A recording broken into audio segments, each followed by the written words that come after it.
जैसे ही घड़ी ने रात के 2:15 बजाए, चट्टानों के ऊपर से नारे तकबीर, अल्लाह अकबर, फलक शगाफ नारे की आवाज बुलंद हुई और उसके साथ ही बैक वक्त कमांडो पार्टी की चट्टानों के ऊपर वाली 6 पोजीशनों में से 24 रॉकेट लॉन्चर बैक वक्त फायर हुए और शराटों की आवाज से 24 के 24 रॉकेट नीचे उन बैरकों की छतों को चीरते हुए अंदर जाकर फटे जहां 50 दहशतगर्द सो रहे थे। उसके साथ ही 24 रॉकेटों के फटने का धमाका हुआ।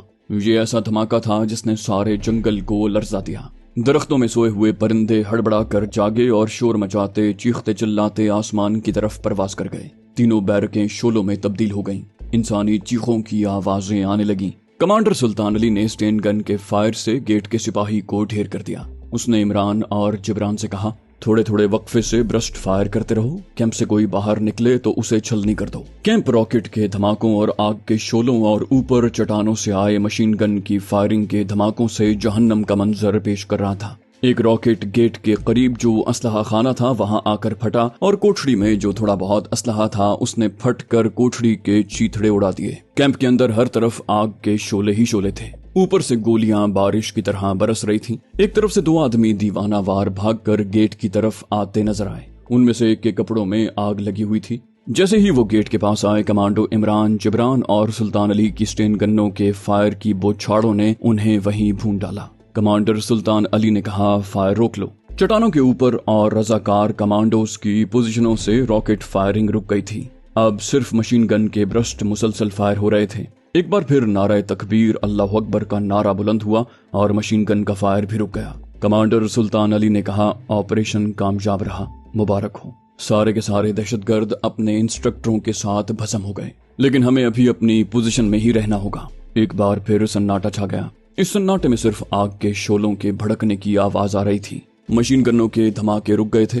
तीनों बैरकें धड़ाधड़ जल रही थी। कैंप का कुशादा सहन शोलों की रोशनी में साफ नजर आ रहा था। उस खामोशी में अचानक किसी तरफ से मशीन गन के फायर की आवाज आई। कमांडो जिब्रान ने कहा, मालूम होता है कोई काफिर भारतीय अभी जिंदा है। कमांडर सुल्तान अली ने कहा, नहीं, ये हमारे रजाकार कमांडोज के लीडर का सिग्नल है। इसका मतलब है कि मिशन मुकम्मल हो गया है और अब वो अपने खुफिया कैंप की तरफ जा रहे हैं। उसके बाद किसी फायर की आवाज न आई। ये तीनों मुजाहिद जलते हुए कैंप के सामने झाड़ियों में स्टेन गन्ने लेकर बैठे रहे। ऊपर चट्टानों वाली पोजीशनों पर खामोशी छा गई थी। कमांडर सुल्तान अली ने कहा, अपने रजाकार कमांडर जा चुके हैं। मैं कैंप के अंदर जाकर देखता हूँ कोई जिंदा तो नहीं है। तुम मुझे कवर देना। ये कहकर कमांडर सुल्तान अली झाड़ियों से निकलकर चीते की तरह दौड़ता हुआ कैंप के सहन में दाखिल हुआ। बैरकों के शोले मध्यम पड़ चुके थे। उनकी हल्की रोशनी में कमांडर सहन में चारों तरफ देखकर चलता हुआ नजर आ रहा था। अचानक वो एक तरफ दौड़ कर गया। वो इमरान और जिब्रान की नजरों से ओझल हो गया। फिर स्टेन गन के फायर की आवाज आई। कमांडो इमरान ने स्टेन गन के 2-3 हवाई ब्रस्ट फायर किए। दूसरे लम्हे कमांडर सुल्तान अली सहन की रोशनी में सामने आ गया। उसने बुलंद आवाज में कहा, फायर रोक लो। इमरान ने स्टेन गन नीचे कर ली। कुछ समझ में नहीं आ रहा था कि स्टेन गन का फायर किसने किया है। कमांडर सुल्तान ने सारे सहन का चक्कर लगाया, फिर झाड़ियों की पोजीशन की तरफ दौड़ा। झाड़ियों में आकर उसने बताया कि सहन में बाएं जानिब एक भारतीय जख्मी हालत में पड़ा हुआ था। उसने मुझे आवाज दी। मैंने उसे स्टेन गन का ब्रस्ट मारकर अगले जहान में पहुंचा दिया। फिर कहने लगा, मेरा ख्याल है अब हमें वापस चल पड़ना चाहिए। कैंप में कोई जिंदा नहीं बचा। ये लोग वायरलेस पर अपने हेडक्वार्टर इत्तला भी नहीं दे सके, वरना अब तक उनकी मदद को कोई न कोई हेलीकॉप्टर आ गया होता। कमांडो जिब्रान ने कहा, मेरा ख्याल है अब यहाँ रुकना बेमकसद है। हमारा मिशन अल्लाह के फजल से कामयाबी के साथ मुकम्मल हो चुका है। कमांडर सुल्तान ने कहा, ठीक है, चलो निकलो। वो झाड़ियों में से निकलकर माथर मालिया की पहाड़ी की तरफ दौड़ने लगे। पहाड़ी के दामन में आकर वो पहाड़ी की चढ़ाई चढ़ने लगे। वो एक दूसरे के आगे पीछे पहाड़ी पर चढ़ रहे थे। पहाड़ी की चोटी पर आकर उन्होंने एक नजर नीचे दहशतगर्दों के ट्रेनिंग कैंप को देखा। कैंप जलकर राख हो चुका था। जली हुई बैरकों में से कहीं कहीं से धुआं उठ रहा था। फजा में बारूद की बू फैली हुई थी। वो पहाड़ी की दूसरी तरफ तेजी से उतर गए। दरख्तों के नीचे रजाकार कमांडोज के घोड़े नहीं थे। कमांडर सुल्तान अली बोला, अपने कमांडोज जा चुके हैं। खुदा का शुक्र है उसने हमें सुरखरू किया। कमांडो इमरान ने कहा, हम आपके बेहद शुक्रगुजार हैं। आपकी मदद के बगैर हमारे लिए इस पाकिस्तान दुश्मन ट्रेनिंग कैंप को तबाह करना बहुत मुश्किल था। कमांडर सुल्तान अली ने अपने घोड़े पर सवार होते हुए कहा, काश हम इसी तरह कारगिल के महाज पर जाकर भी काफिरों के कैंप को तबाह कर सकते, लेकिन दक्कन की सरजमीन पर हमें औरंगजेब आलमगीर की इस्लामी सल्तनत को फिर से जिंदा करना है और हिंदुस्तान की उस सबसे बड़ी रियासत पर इस्लामी परचम को सरबुलंद करना है। हमें हमारे दीनी फराइज ने यहाँ पाबंद कर रखा है। इमरान भी अपने घोड़े पर सवार हो गया था और कमांडर सुल्तान अली के हम रकाब जा रहा था। उसने कहा, सर, आप यहाँ बहुत बड़े जिहाद में मसरूफ हैं। काश हम इस जिहाद में आपके शाना बशाना लड़ सकते। कमांडर सुल्तान अली कहने लगा, आप अपने मकाम पर बहुत बड़ा जिहाद कर रहे हैं। कश्मीर की आजादी और पाकिस्तान की सलामती के लिए आप बहुत बड़ा काम कर रहे हैं। हम रज़ाकार आपके जज्बे को सलाम करते हैं। अल्लाह जल्ल शानहू आपको कामयाबी से सुरखरू फरमाए। माथर मालिया के घने जंगल में से गुजरने के बाद उन्होंने खुले इलाके में आकर घोड़ों की रफ्तार तेज कर दी। एक और जंगल में से गुजरने के बाद वो एक खुली सरजमीन पर आए तो वहाँ एक रज़ाकार कमांडो फौजी जीप लिए खड़ा था। कमांडर सुल्तान ने घोड़े उसके हवाले किए और खुद जीप में सवार हो गया। कमांडो इमरान और जिब्रान भी उसके साथ ही जीप में बैठ गए और जीप रज़ाकारों के ज़मींदोज़ खुफिया ठिकाने की तरफ रवाना हो गई। कमांडो इमरान और कमांडो जिब्रान जिस मिशन को लेकर सरजमीन दक्कन में आए थे, वो मिशन अल्लाह ताला के फजल करम और दक्कन के सरफरोश रज़ाकारों के ताउन से कामयाबी के साथ मुकम्मल हो गया। अब उन्हें वापस सबसे पहले दिल्ली जाकर हाजी साहब को मिशन की मुकम्मल रिपोर्ट करनी थी। उसके बाद कारगिल के महाज पर बरसरे पैकार कश्मीरी मुजाहिदीन से राब्ता पैदा करके जिहाद कश्मीर के किसी दूसरे कमांडो मिशन की मंसूबाबंदी करनी थी। जिस वक्त ये मुजाहिद अपने ठिकाने पर वापस आए तो दिन का उजाला नमूदार होना शुरू हो गया था। अपनी कमीनगाह पर आते ही वो गहरी नींद सो गए। दोपहर के बाद बेदार हुए। कमांडर सुल्तान अली ने कमांडो इमरान से पूछा कि अब उनका क्या प्रोग्राम है। हमारा मिशन मुकम्मल हो गया है, हमें अब दिल्ली और वहां से आगे कश्मीर के महाज पर पहुंचना होगा। कमांडर सुल्तान अली कहने लगा, मैं अपने एक आदमी को तुम्हारे साथ कर दूंगा, वो तुम्हें औरंगाबाद आली जाह की क़यामगाह पर छोड़ाएगा। सूरज गुरूब होने के बाद जब जरा अंधेरा हो जाएगा तो तुम लोग यहाँ से निकल जाना। दोपहर का सादा खाना सब रज़ाकारों ने मिलकर खाया। वही सादा रोटियां थीं और मामूली सी सब्जी थी। ये वाकई मुजाहिदों का खाना था। जब सूरज गुरूब होने लगा और दिन का उजाला शाम के अव्वलीन धुंधलकों में तब्दील होना शुरू हो गया तो इमरान और जिब्रान को कमांडर सुल्तान अली ने बड़ी मोहब्बत के साथ रुखसत किया। एक सादा कपड़ों वाला रज़ाकार उनके साथ हो गया था। वो घोड़ों पर सवार घने जंगल में से गुजरते हुए अपनी मंजिल की तरफ रवाना हो गए। मुजाहिद रज़ाकार उन्हें औरंगाबाद शहर की सरहद पर छोड़कर वापस चला गया। वहां से कमांडो इमरान और जिब्रान ऑटो रिक्शे में बैठकर आली जाह की दुकान पर आ गए। आली जाह अपनी जिल्द साजी में मसरूफ था। उसने दोनों को देखा तो खामोशी से अपने काम में मसरूफ रहा। उस वक्त उसके पास एक गाहक बैठा था। जब वो चला गया तो आली जाह कहने लगा, मुझे सारी रिपोर्ट मिल गई है। तुम लोगों ने बड़ा अहम काम किया है, मगर हुकूमत ने उस कैंप की तबाही की खबर अखबारों में नहीं छपने दी। इसमें हुकूमत की बदनामी भी थी और रॉ की खुफिया एजेंसी पाकिस्तान के अवाम तक अपने कैंप की बर्बादी की खबर नहीं पहुंचाना चाहती, मगर तुम लोगों ने अपना काम कर दिया है। अब भारत सरकार सोच समझकर पाकिस्तान दुश्मन तखरीबकारी के कैंप लगाएगी। हम यही चाहते हैं। खैर, अब तुम्हारा प्रोग्राम क्या है? कमांडो इमरान ने कहा, हम वापस दिल्ली पहुंचना चाहते हैं। आली जाह कहने लगा, दक्कन क्वीन यहाँ से सीधी दिल्ली जाती है। ये गाड़ी शाम के वक्त छूटती है। एक ट्रेन आंध्रा एक्सप्रेस है, वो दोपहर के 2:15 बजे चलती है, मगर ये गाड़ी तुम्हें नागपुर तक ही ले जाएगी। नागपुर से तुम्हें दिल्ली वाली गाड़ी पकड़नी पड़ेगी। कमांडो जिब्रान ने कहा, मेरे ख्याल में हमें दक्कन क्वीन पर ही सफर करना चाहिए। मैं भी तुम्हें यही मशवरा दूंगा। तुम ऊपर जाकर आराम करो। दोनों कमांडो मुजाहिद सीढ़ियां चढ़कर ऊपर चले गए। वो दोपहर तक सोए रहे। दोपहर को खाना खाने के बाद फिर सो गए। आली जाह ने कहा कि मैं तुम्हें वक्त पर जगा दूंगा। 4:30 बजे आली जाह ने उन्हें जगा दिया। उन्होंने नहा धोकर मामूली किस्म के कपड़े पहने और खामोशी से औरंगाबाद रेलवे स्टेशन की तरफ रवाना हो गए। ट्रेन के छूटने में अभी 1 घंटा पड़ा था। वो प्लेटफॉर्म पर बैठने की बजाय सेकंड क्लास वेटिंग रूम में जाकर बैठ गए। टिकट उन्होंने ले लिए थे। प्लेटफॉर्म पर उन्हें खतरा था कि किसी CID वाले की नजरों में ना आ जाएं। दक्कन क्वीन के चलने का वक्त हुआ तो वो प्लेटफॉर्म पर आकर ट्रेन में सवार हो गए। उसके बाद दिल्ली तक दिल्ली क्वीन का तवील सफर शुरू हो गया। 1 रात 1 दिन और फिर 1 रात ट्रेन में सफर करने के बाद वो दिल्ली पहुंच गए। दिल्ली अब उनके वास्ते कोई अजनबी शहर नहीं रहा था। स्टेशन से कमांडो इमरान ने हाजी साहब को होटल में फोन किया और खुफिया जबान में हाजी साहब को बताया कि हम दिल्ली पहुंच गए हैं। हाजी साहब ने कहा, मेरे प्लॉट वाली क़यामगाह पर चले जाओ, मैं शाम को आऊंगा। दोनों वहां से सीधे हाजी साहब के प्लॉट वाली क़यामगाह पर चले गए। शाम को हाजी साहब भी आ गए। कहने लगे, औरंगाबाद के जंगल वाले भारतीय दहशतगर्दों के ट्रेनिंग कैंप की तबाही की खबर इंडिया गवर्नमेंट ने किसी अखबार में नहीं छपने दी। मगर हमें अपने जराए से कैंप की तबाही की पूरी खबर मिल गई थी। हमारे आदमी ने बताया कि कैंप में जितने जेर तरबियत दहशतगर्द थे वो जलकर राख हो गए हैं और उनके साथ उनके इंस्ट्रक्टर्स भारतीय कमांडो भी हलाक हो गए हैं। कैंप का एक आदमी भी जिंदा नहीं बचा। ये सुनकर इमरान और जिब्रान को बड़ी खुशी हुई। इमरान ने कहा, हम अपने ऑपरेशन का रिजल्ट चाहते थे जो आपने हमें बता दिया। हमें खुशी हुई है कि हमने कैंप के सारे पाकिस्तान दुश्मन तखरीबकारों को हलाक कर दिया है। हाजी साहब ने कहा, तुमने बड़ा अच्छा किया कि औरंगाबाद से मेरे पास चले आए, सीधा कश्मीर के फ्रंट पर नहीं चले गए। कमांडो जिब्रान ने कहा, हम आपको अपने कामयाब मिशन की रिपोर्ट दिए बगैर कैसे आगे जा सकते थे। हाजी साहब बोले, ये इस लिहाज से भी अच्छा हुआ है कि तुम्हारे नाम बम्बई वाले सेठ सत्तार का एक खास पैगाम है। सेठ सत्तार ने मुझे पैगाम भिजवाया है कि तुम लोग जिस वक्त भी मेरे पास आओ मैं तुम्हें बम्बई पहुंचने की हिदायत करूं। मेरा ख्याल है सत्तार सेठ के पास तुम्हारे नाम कोई अहम पैगाम है। तुम आज ही बम्बई रवाना हो जाओ। इमरान ने कहा, ये बताएं कि हमें इस वक्त बम्बई की कौन सी गाड़ी मिल सकती है। हाजी साहब बोले, महाराष्ट्र एक्सप्रेस सुबह सुबह चलती है, वही ट्रेन तुम्हारे लिए ठीक रहेगी। रास्ते में बहुत कम जगहों पर रुकती है। वो रात दोनों मुजाहिदों ने हाजी साहब की मजाफाती क़यामगाह में ही आराम किया और सुबह रेलवे स्टेशन पहुंच गए।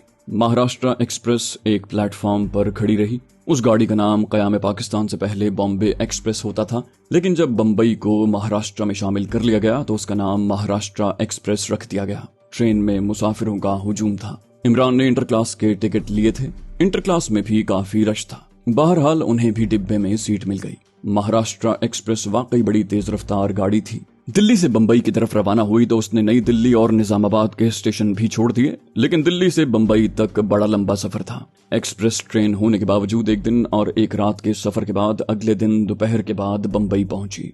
बम्बई में उस वक्त बारिश हो रही थी। कमांडो इमरान ने स्टेशन पर सेठ सत्तार को फोन करके बता दिया कि वो बम्बई पहुंच गए हैं। सेठ सत्तार ने कहा, वहीं ठहरो, मेरा ड्राइवर तुम्हारे लिए गाड़ी लेकर आ रहा है। आधे घंटे के बाद सेठ सत्तार का ड्राइवर गाड़ी लेकर आ गया। दोनों मुजाहिद उसमें सवार होकर सेठ सत्तार के रेस्ट हाउस में आ गए।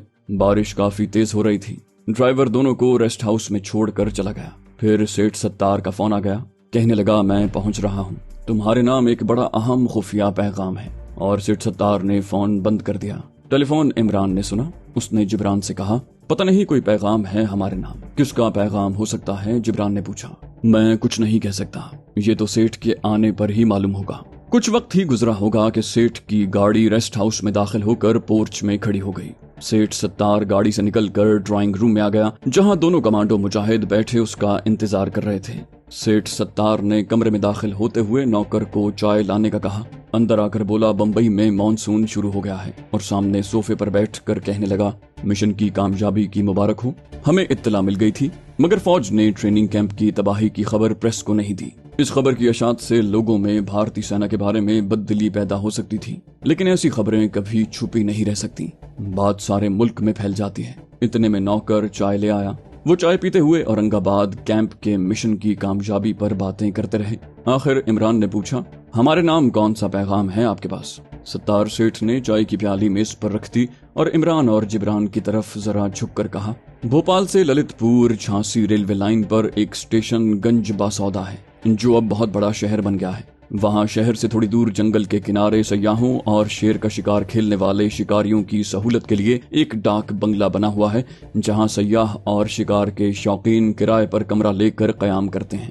उस डाक बंगले में एक बार रूम भी है, जहाँ सयाह और शिकारी रात को बैठकर बियर और शराब वगैरह से दिल बहलाते हैं। इस बार रूम का एक काउंटर है। वहाँ ग्रेटा नामी एक गुआनी लड़की काउंटर गर्ल है। वो हमारे ग्रुप के लिए काम करती है। मैं तुम्हें एक बंद लिफाफा दूंगा। ये लिफाफा तुम्हें ग्रेटा नामी उस काउंटर गर्ल को पहुंचाना होगा। ये काम सिर्फ तुम ही कर सकते हो। मैं किसी दूसरे शख्स पर भरोसा नहीं कर सकता। क्या तुम उसके लिए तैयार हो? कमांडो इमरान ने कहा, ये मेरा फर्ज है। मैं हर हालत में आपका खत काउंटर गर्ल ग्रेटा तक पहुंचा दूंगा। इसमें मुझसे पूछने वाली कौन सी बात है? सत्तार सेठ ने खुशी का इजहार करते हुए कहा, तुमने मेरा बहुत बड़ा बोझ हल्का कर दिया है। बड़ा अच्छा हुआ कि तुम इस वक्त बम्बई पहुंच गए। मैं इसी उलझन में था कि ये जरूरी खत ग्रेटा को किस तरह पहुंचाऊं। अब ऐसा है कि तुम आज की रात बेशक आराम करो। कल सुबह फ्रंटियर मेल में सवार होकर निकल जाना। भोपाल से आगे ललितपुर और झांसी के दरमियान गंज बासौदा का स्टेशन आएगा, वहां उतर जाना। वहां से कोई टैक्सी पकड़कर सीधा डाक बंगले पहुंचकर बार रूम में ग्रेटा से मिलना और उसे कहना कि मुझे टोनी अकॉर्डियन बजाने वाले ने बम्बई से तुम्हारे पास भेजा है। ये तुम्हारा कोड होगा। ग्रेटा फौरन समझ जाएगी कि तुम्हें सत्तार सेठ ने भेजा है। वो तुमसे पूछेगी कि टोनी का क्या हाल है। तुम उसे राजदारी से बताना कि उसने तुम्हारे नाम एक खत भेजा है। उसके बाद वो खुद ही मौका देखकर तुमसे खत वसूल कर लेगी। उसके बाद तुम बेशक डाक बंगले में एक रात कयाम करना और दूसरे दिन बंबई वापस आ जाना। तुम समझ गए हो ना? इमरान ने कहा, बिल्कुल समझ गया हूँ। आप वो खत मुझे दे दीजिए, मैं अपनी जान से बढ़कर उसकी हिफाजत करूंगा और सिर्फ ग्रेटा काउंटर गर्ल के हाथ में ही दूंगा। सत्तार सेठ ने कहा, शाबाश, अब मुझे इत्मीनान हो गया है। खत मैं तुम्हें सुबह स्टेशन पर जाने से पहले दे दूंगा। कमांडो जिब्रान पीछे रेस्ट हाउस में ही रहेगा।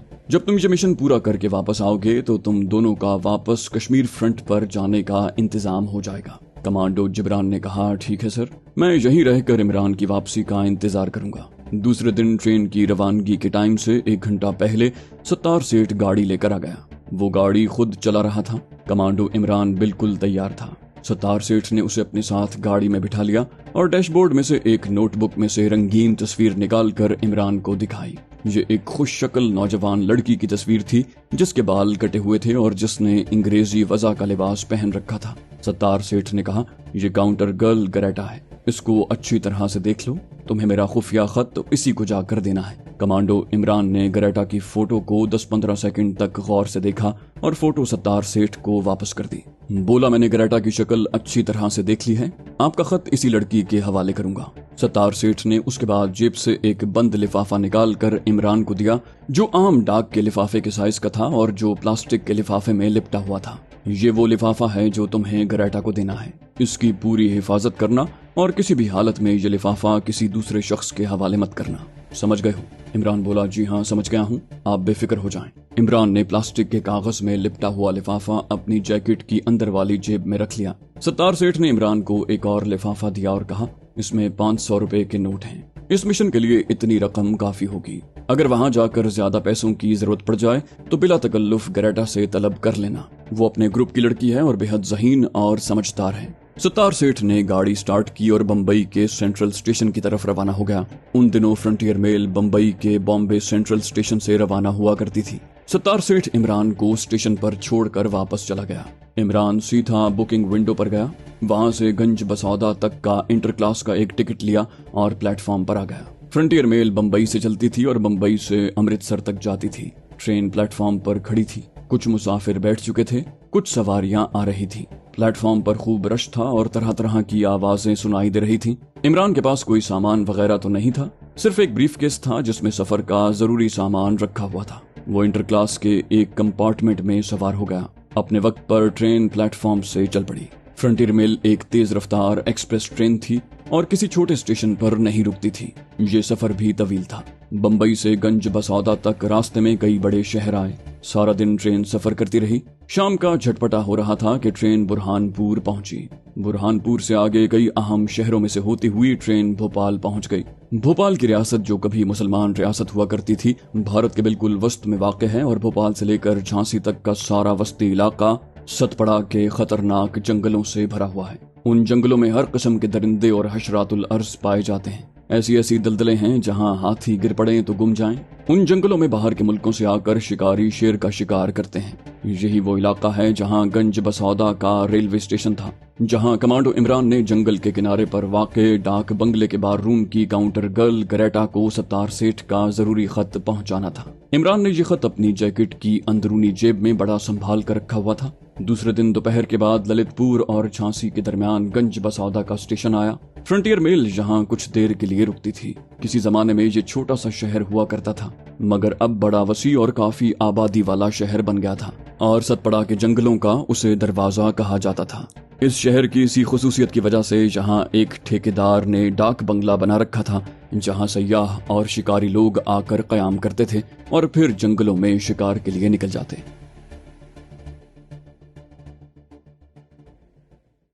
दोस्तों, आप सबके बेहद इसरार पर हम इस्लामी कहानियां शुरू करने जा रहे हैं और सबसे ज्यादा जिसकी फरमाइश है वो हजरत खालिद बिन वलीद रज़ियल्लाहु अन्हु की दास्तान है। इस्लाम के बहादुर जर्नैल की दास्तान सुनने के लिए आप हमारे चैनल सिरात को सब्सक्राइब कीजिए। इंशाल्लाह आपकी दुआएं साथ रहीं तो ये सिलसिला ऐसे ही चलता रहेगा। और हमारी हौसला अफजाई के लिए आप हमारी वीडियो को लाइक और शेयर जरूर कीजिए। कमेंट करके बताइए कि आपको हमारी वीडियोस कैसी लगी। इंशाल्लाह जल्द ही अगली वीडियो में आपसे मुलाकात होगी, तब तक के लिए अल्लाह हाफिज।